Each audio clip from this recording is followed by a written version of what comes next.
मुझे महाभारत का वो प्रसंग याद आता है जब अर्जुन जो है द्रौपदी को वरण करने के लिए पहुंचे, और पहुंचते वक्त अर्जुन ने श्री कृष्ण से कहा कि माधव मेरे साथ रहिएगा, माधव मेरे साथ रहिएगा। कृष्ण ने कह दिया कि हाँ अर्जुन मैं तुम्हारे साथ में हूं, द्रौपदी मुझे चाहिए। कृष्ण कहते हैं मिलेगी, पुरुषार्थ तुम्हें ही करना है। अर्जुन बोलता है पुरुषार्थ मुझे ही करना है? बोले हाँ, द्रौपदी को पाने का, मुक्ति वधु को पाने का पुरुषार्थ तुम्हें ही करना है। अर्जुन पूछता है कृष्ण से, कहता है कि माधव जब मुझे ही पुरुषार्थ करना है, मुझे ही संधान करना है, मुझे ही बाण चढ़ाना है, मुझे ही उस आसन पर चढ़ना है। क्या किया था? तराजू में चढ़ाया था अर्जुन को। तराजू को देखा है कभी आपने? पुराना तराजू देखा है जो एक तरफ बांट होता है, एक तरफ पदार्थ रखे जाते थे। ऐसे तराजू में अर्जुन को चढ़ाया गया कि जिसमें उसके शरीर का बैलेंस थोड़ा भी बिगड़ता है तो उतने में ऊपर नीचे अप एंड डाउन अर्जुन हो रहे थे।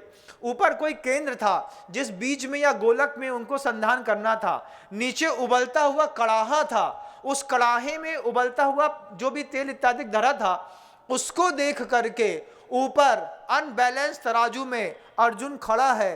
अर्जुन कृष्ण से बोलता है कि माधव आपकी कृपा से वो संधान हो जाए। कृष्ण कहते हैं संधान तुम्हें साधना है। अर्जुन पूछता है संधान जब मुझे ही साधना है तो आप क्या करेंगे? फिर आपकी मेरे जीवन में क्या कीमत रह गई? जब सारा पुरुषार्थ मुझे ही करना है, द्रौपदी मुझे ही प्राप्त करनी है, तो इस कृत्य में आपका क्या रोल है? मधुसूदन कहते हैं, माधव श्री कृष्ण कहते हैं कि अर्जुन तू तराजू में भी चढ़ेगा, बाण भी उठाएगा, संधान भी तू करेगा, घूमते हुए चक्र में जो तुमको केंद्रक दिया है वो केंद्रक भी तू ही केंद्रित करेगा, तू ही संधान करेगा, तू सब करेगा।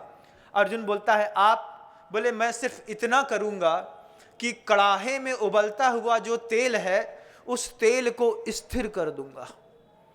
तेल को स्थिर करने का काम मेरा है उबलते हुए कड़ाहे से, और तू उसमें देख करके और अपना संधान साध लेना।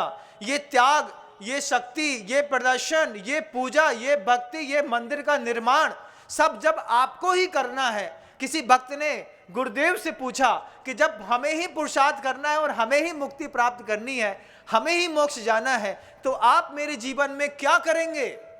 क्यों मैं किसी आचार्य के पैर पड़ के और अपने मुक्ति का रास्ता खोलूं जब सब मुझे ही करना है? उपवास भी मुझे करना है, केशलोंच मुझे करना है, पैदल मुझे चलना है, धूप ठंडी गर्मी बरसात मुझे सहनी है, मुझे ही अंतराय करना है, मुझे ही लोगों की बातें सुननी है, तो फिर गुरु का जीवन में क्या काम है? किसी ने पूछा, गुरुदेव ने क्या लाजवाब जवाब दिया। गुरुदेव कहते हैं तुम्हें माना कि ये सब करना है, लेकिन मैं जीवन में एक काम करूंगा, इन सारी परिस्थितियों के बीच में तुम्हारे चित्त को स्थिर कर दूंगा। कोई भी कीमत में तुम्हारा चित्त अनबैलेंस नहीं होगा। बस वो चित्त को बैलेंस करने का काम गुरुदेव का है कि गुरुदेव से बंधे होने के कारण हमारा चित्त बैलेंस है।